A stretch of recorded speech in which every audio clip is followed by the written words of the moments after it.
दोस्तों आज हम सॉल्व करने वाले हैं थर्ड सेमेस्टर का विज्ञान का प्रीवियस पेपर। इसके पहले भी हमने कई प्रीवियस पेपर सॉल्व कर रखे हैं। अगर आपने नहीं देखा है तो लिंक डिस्क्रिप्शन में मिल जाएगी, आप वहां से जाकर के देख सकते हैं।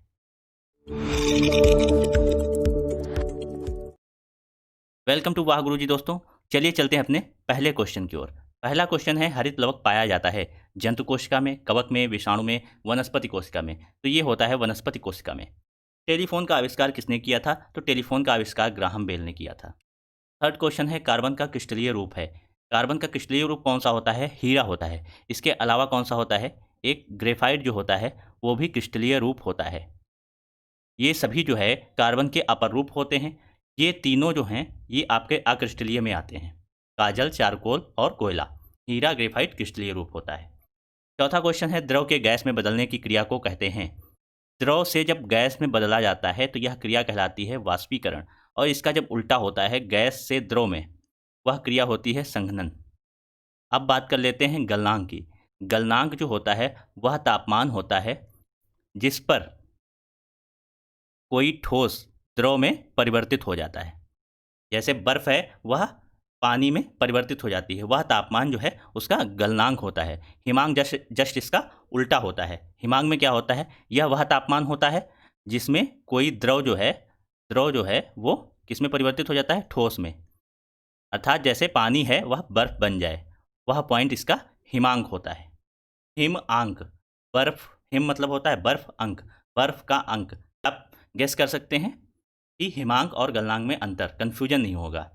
ये गलने का अंक है और ये हिम मतलब बर्फ बनने का अंक होता है। फिर पांचवा क्वेश्चन है, चना मटर की जड़ों की गांठों में पाया जाने वाला जीवाणु है। तो ये होता है राइजोबियम। सिक्स क्वेश्चन है, वायुमंडल में कार्बन डाइऑक्साइड की मात्रा बढ़ने पर क्या होता है? तो सबसे पहला पॉइंट यही रहता है कि तापमान में वृद्धि होगी। तापमान में क्या होगी? वृद्धि होगी। तो जब तापमान में वृद्धि होगी तो जलवायु में परिवर्तन जो है अधिक होगा। जलवायु में परिवर्तन अधिक होगा। जलवायु में परिवर्तन होगा। प्रकार से ये इसके मुख्य पॉइंट हो जाएंगे। इसको आप भाषा में लिखेंगे थोड़ा सा बड़ा हो जाएगा क्वेश्चन। ग्लोबल वार्मिंग बढ़ेगी। और सातवां क्वेश्चन है, जड़ किसे कहते हैं? पौधों में पाई जाने वाली जड़ें कितने प्रकार की होती हैं? तो जड़ जो होता है वो मूलांकुर से विकसित हुआ हुआ भाग होता है, और यह पौधे का भूमिगत भाग होता है जो प्रकाश के विपरीत जाता है। इस प्रकार से जड़ को परिभाषित कर सकते हैं। फिर बात आती है ये कितने प्रकार की होती हैं। तो इनके दो प्रकार होते हैं। एक होती है मूसला जड़ें, दूसरी होती हैं रेशेदार जड़ें। कैंची किस प्रकार का उत्तोलक है? तो कैंची होता है आपका प्रथम प्रकार का उत्तोलक। द्वितीय प्रकार का उत्तोलक का उदाहरण क्या होता है? सरौता।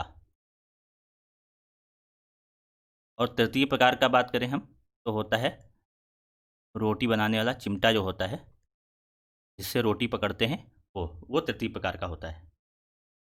नाइन्थ क्वेश्चन है, पॉलीथीन बहुलक के दो उपयोग लिखिए। ये सबसे अधिक यूज होने वाली प्लास्टिक होती है। इसका प्रयोग क्या क्या बनाने में करते हैं? थैले बनाने में, या कोई पैकेजिंग आइटम बनाने में। पैकेजिंग आइटम बनाने में लिख देते हैं पैकेजिंग में।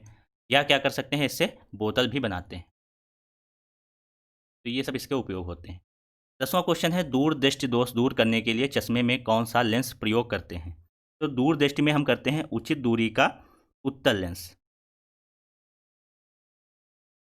और निकट दृष्टि दोष में उचित दूरी का अवतल लेंस।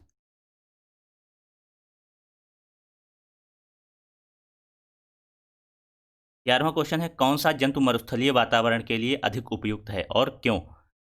ये क्वेश्चन तो हम नहीं बताने वाले हैं, ये तो डीएलएड वालों के लिए ऊंट के मुंह में जीरे जैसा है। तो आप अपने आप करिएगा और इसको हमें कमेंट में जरूर बताइएगा, जिसकी समझ में आ गया होगा। आंसर भी मैंने बता दिया है। 12वां क्वेश्चन है, प्राकृतिक संपदा क्या है? इसके संरक्षण के उपायों को लिखिए। तो प्राकृतिक संपदा क्या होती है? प्राकृतिक संपदा किसे कहेंगे? प्रकृति से प्रदत्त सभी वस्तुएं जो है प्राकृतिक संपदा के अंतर्गत आती हैं। और इसके संरक्षण के उपाय, सबसे पहला पॉइंट तो वृक्षारोपण ही आएगा। पहला पॉइंट हो गया आपका वृक्षारोपण। और इसमें किस प्रकार से हम जो है इसका संरक्षण कर सकते हैं, वन्य जीव का संरक्षण करके, जिस पर सरकार इस समय बहुत ध्यान दे रही है। वन्य जीव संरक्षण करके भी हम प्राकृतिक संपदा को बचा सकते हैं। प्रदूषण में कमी लाकर, और एक बहुत इंपॉर्टेंट पॉइंट है जनसंख्या नियंत्रण। ये हर समस्या की जड़ होती जा रही है, जनसंख्या नियंत्रण। चलिए, जनसंख्या जो हो रही है नियंत्रण करना है। इसके लिए हमें क्या करना होगा? सबसे पहले तो दुरुपयोग बंद करना होगा प्राकृतिक संपदाओं का। तो ये आपका ये भी एक पॉइंट हो जाएगा, दुरुपयोग ना किया जाए। इस प्रकार से 12वां क्वेश्चन हो गया। 13वां क्वेश्चन है ऊष्मा संचरण की कितनी विधियां होती हैं, किसी एक विधि के बारे में लिखिए। ऊष्मा संचरण, ऊष्मा का एक जगह से दूसरी जगह स्थानांतरण, तो ये 3 विधियों के द्वारा होता है। पहली विधि है चालन, दूसरी होती है संवहन, और तीसरी होती है विकिरण। चालन में क्या होता है? ये ठोस पदार्थों में होती है। इसमें एक कण से ऊष्मा दूसरे कण में स्थानांतरित होती है और यही क्रम चलता रहता है। जैसे ये कण हैं किसी पदार्थ के, ठोस में एक दूसरे से सटे रहते हैं, तो पहले इससे इसमें ऊष्मा जाएगी, फिर इससे इसमें, फिर इससे इसमें, फिर इससे इसमें, इस प्रकार से ये गर्म होगा। संवहन में क्या होता है? संवहन जो है द्रव और गैस में होती है। तो इसमें क्या होता है, जब नीचे के कण गर्म हो जाएंगे तो ये ठंडे कणों को प्रतिस्थापित कर देंगे। ठंडे कण कहाँ आ जाएंगे? अब नीचे आ जाएंगे। तो यही क्रम चलता रहता है। इसीलिए जब पानी गर्म हो जाता है तब देखते होंगे आप उसमें उबाल आ जाता है, क्योंकि ये ऊपर नीचे हुआ करते हैं। विकिरण, जिस प्रकार से हमारा जो सूर्य है हमारी पृथ्वी तक ऊष्मा पहुंचाता है, माध्यम की आवश्यकता नहीं होती है विकिरण में, और चालन संवहन में माध्यम की आवश्यकता होती है। ये हो गया आपका ऊष्मा संचरण। फिर बात करते हैं 14वें क्वेश्चन की। प्रतिजैविक दवाएं किसे कहते हैं, इनका क्या उपयोग है? प्रतिजैविक दवाएं, एंटीबायोटिक्स, तो ये क्या होती हैं? ये वे रसायन होते हैं जो सूक्ष्म जीवों से प्राप्त किए जाते हैं और इनका उपयोग जो है रोगों से बचाव करने हेतु किया जाता है। तो इसमें इसका उपयोग भी हो गया क्या, कि रोगों से बचाव करने हेतु इनका उपयोग किया जाता है। 15वां क्वेश्चन है पत्तियों के कार्य क्या हैं? तो पत्तियों का सबसे पहला कार्य तो होता है प्रकाश संश्लेषण करना, प्रकाश संश्लेषण करना। दूसरा कार्य हो जाता है भोज्य पदार्थों का संचरण करना, भोज्य पदार्थों का संचरण करना। तीसरा लिखें पॉइंट तो हो जाएगा गैसों का आदान प्रदान, श्वसन के लिए गैसों का आदान प्रदान। और क्या करती हैं पत्तियां? पत्तियों के कार्यों में और क्या लिख सकते हैं? परागण में सहायता करती हैं कुछ पत्तियां, परागण में सहायता। इसी प्रकार से कुछ पत्तियां जो होती हैं वो भोजन संग्रह भी करती हैं, भोजन का संग्रह भी करती हैं। और एक लिख सकते हैं पॉइंट कि ये कुछ पत्तियां जो होती हैं सुरक्षा प्रदान करती हैं, कुछ कांटे में परिवर्तित हो जाती हैं जिससे जंतुओं से करती हैं, और बाकी तो ऐसे ही करती हैं। फिर 16वां क्वेश्चन है प्रकाश के अपवर्तन के नियमों को लिखिए। प्रकाश के अपवर्तन के नियम कितने हैं? 2 हैं। पहला नियम क्या है? पहला नियम कहता है आपतित किरण, आपतित किरण और अपवर्तित किरण तथा अभिलंब, तीनों एक ही तल में होते हैं। ठीक है। दूसरा नियम क्या है? इसे कहते हैं हम स्नेल का नियम भी कहते हैं। कभी कभी सीधे ये भी पूछ लिया जाता है स्नेल का नियम क्या है, तो आपका कौन सा हो जाएगा? अपवर्तन का दूसरा नियम। ठीक है। तो इसमें क्या होता है, आपतन कोण आई की ज्या, आई की ज्या क्या हो जाएगी? साइन आई, और अपवर्तन कोण आर की ज्या, तो ये हो जाएगी साइन आर। का अनुपात जो होता है एक स्थिरांक होता है। ठीक है, यह है आपका दूसरा नियम। 17वां क्वेश्चन देखते हैं उत्तल दर्पण के द्वारा किस प्रकार का प्रतिबिंब बनता है? उत्तल दर्पण के द्वारा 2 स्थितियां होती हैं।